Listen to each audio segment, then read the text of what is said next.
जेखल भग्गा तो लखो, मोता हल सज थाल, निज भग्गा तो नहारो, साथ न सुनो डाल। ये सखी यदि युद्ध क्षेत्र में शत्रु भाग गए हो तो मोतियों का थाल सजा ला, जिससे प्राणनाथ की आरती उतारेंगे, किंतु यदि अपने ही लोग भागकर चले हो तो पतिदेव का साथ मत विचरण दे, अर्थात सती होने की तैयारी करो।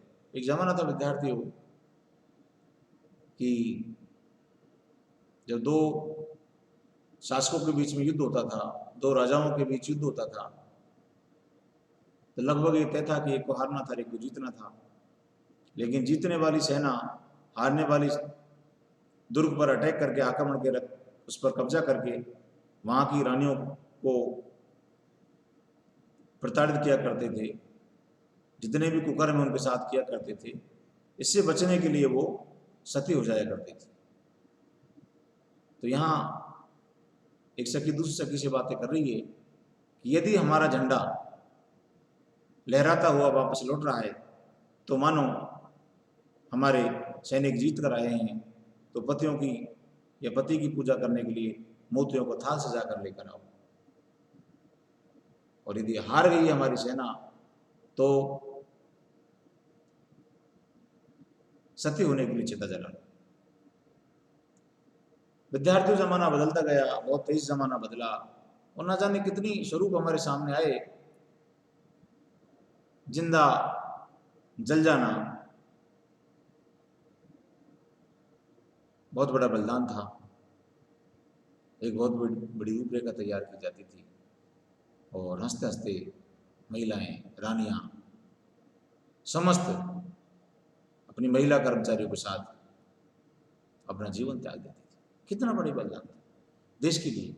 तरीका बदला, लेकिन देश की रक्षा के लिए तो आज भी हथकंडे, ऐसे नहीं तो प्राणों को नौछावर करने के लिए तो अपनानी पड़ते हैं। यही एक सार्वभौम शक्ति है। आज भी ऐसा ही है कि हमारे फौजी भाई जो देश के लिए अपना बलिदान देते हैं, तिरंगा में लपटकर जब उनकी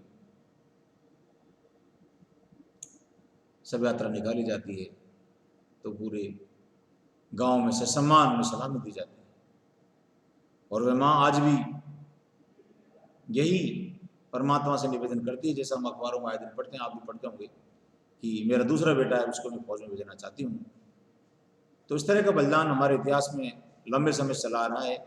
ऐसा नहीं है कि आज ये कोई नई कहानी है। तो यहाँ वीरता का प्रतीक है। समरी और निशंक वक अम्बक राम ने जहा, पणधान रो किम पे कही, नैन बिनाठ नहाय। हे चील, यहाँ दोहा वीर सत्सई से उद्धृत है। मिश्रण ने वीर नारी की मनोभावना को ओजस चित्रण किया है।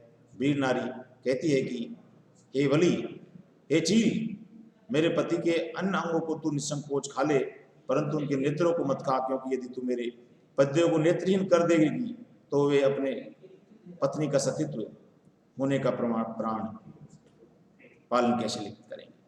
बहुत बड़ी बात लिखी है विद्यार्थियों कि एक सखी, एक वीरांगना, जब उसका पति देश की रक्षा के लिए अपने प्राण न्यौछावर कर देता है तो चील से कहती है कि तू सारे अंगों को, मेरे पति के सारे अंगों को खा लेना, लेकिन उनकी आंखों को मत नोचना, क्योंकि मेरे सतीत्व को उन आंखों के बिना वो कैसे देख पाएंगे। आप देखिए उस नारी को कितना विश्वास अपने पति के प्रेम पर और पति की वीरता पर कि मरकर भी उसकी आंखों से वो अपने पत्नी के सतीत्व को देखेगा और गर्व से वो अपने आप को महसूस करेगा कि मैं तो चला गया, लेकिन मेरे साथ ही मेरी पत्नी भी सती बनकर वापस आ रही है। ये हमारे देश की वीरांगनाओं की कहानी, हमारा राजस्थान और भारत का इतिहास उन वीरांगनाओं की सत्य से भरा हुआ है। हम जब जब इतिहास के पन्नों को पलटते हैं, उनमें अध्ययन करते हैं, ना जाने हजारों लाखों ऐसी नारियां हैं जिन्होंने इस देश के बलिदान और अपने सम्मान की रक्षा के लिए अपने प्राणों को न्यौछावर कर दिया। ऐसी वीरांगनाओं को हम आज भी प्रणाम करते हैं, नमन करते हैं। काय कलाली छलकियो सेज गुमावड़ रंग, फूल दुबारे छाकिया चीते चौक।